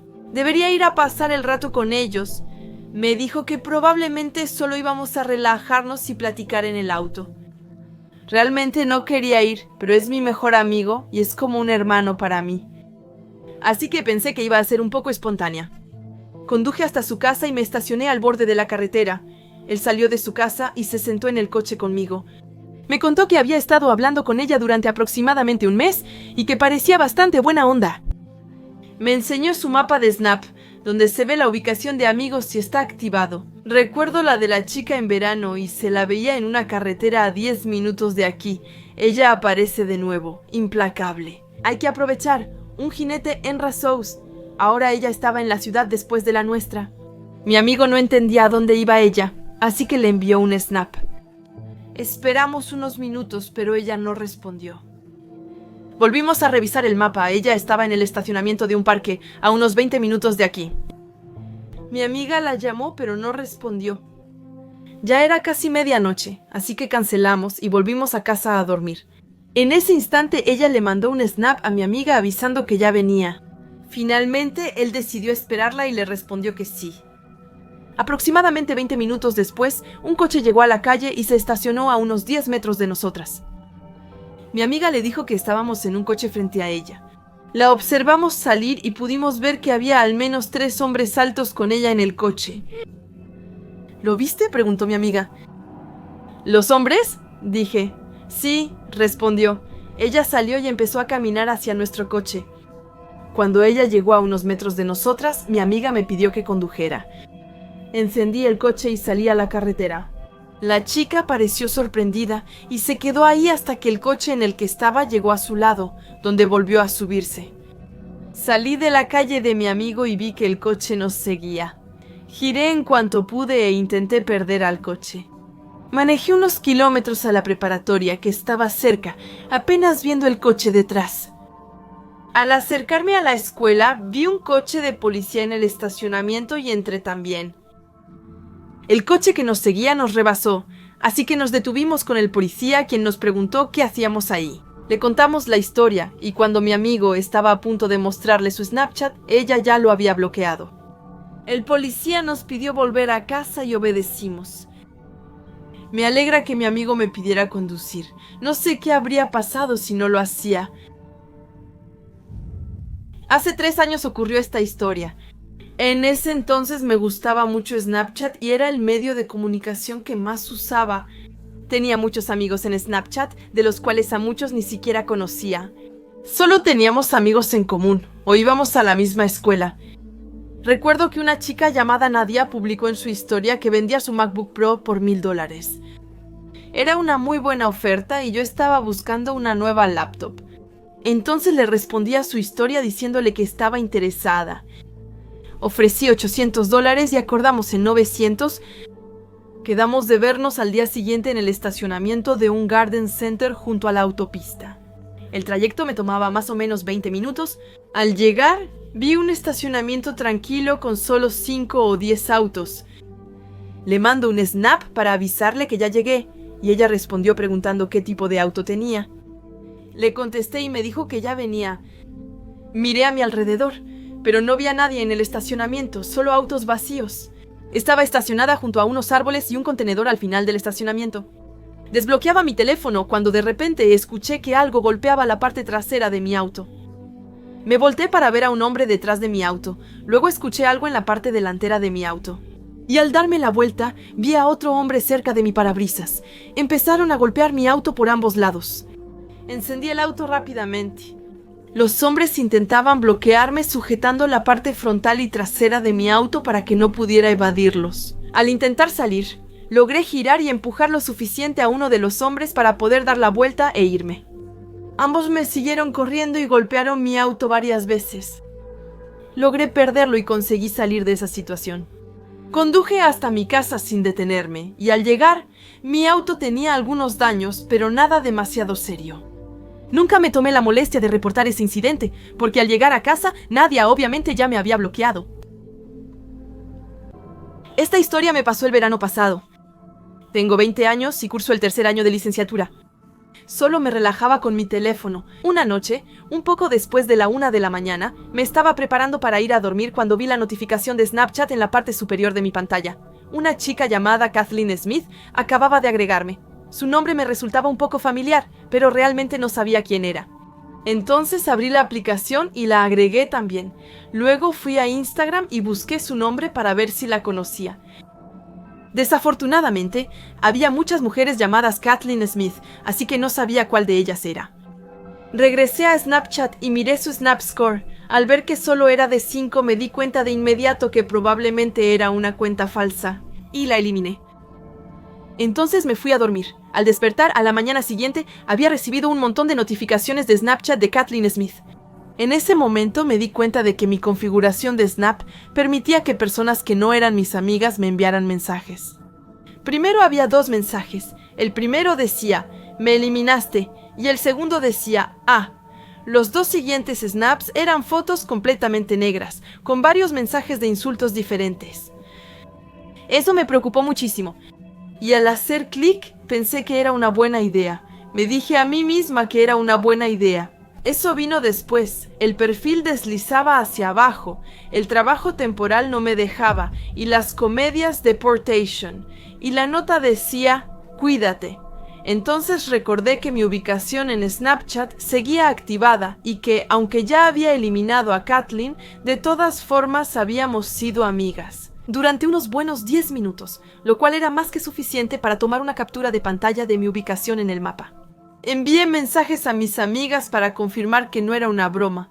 Hasta hoy me dicen que no y les creo totalmente. Eso no volvió a pasar y me aseguré de desactivar mi ubicación desde entonces. Tengo 19 años y terminé el bachillerato el año pasado. Sin duda, esto es lo más aterrador que me ha pasado. Todo empezó a mitad de mi último año de preparatoria. Era relativamente popular en la preparatoria y casi todos los días nuevas personas me agregaban en Snapchat. Tenía tantos amigos en Snapchat que no conocía ni a la mitad. Estaba sola en casa viendo Netflix en mi cama, mientras mis papás hacían las compras. Revisaba Snapchat distraídamente porque recibí varios snaps, incluso de un usuario que no reconocí. No sabía quién era, pero de vez en cuando recibía snaps de personas que no conocía, y si no quería hablarles, solo tenía que eliminarlos y ya no había problema. Después de responderle a varios de mis amigos, abrí el snap del usuario que no conocía para ver quién era. El usuario era raro, solo un conjunto de letras y números sin sentido. Abrí el snap y vi un video de una casa. Primero se veía la casa desde la calle, seguido de un acercamiento a una ventana. Al ver el video por segunda vez, entendí que la casa era la mía. Era de noche en el snap y afuera, como si el video acabara de ser grabado.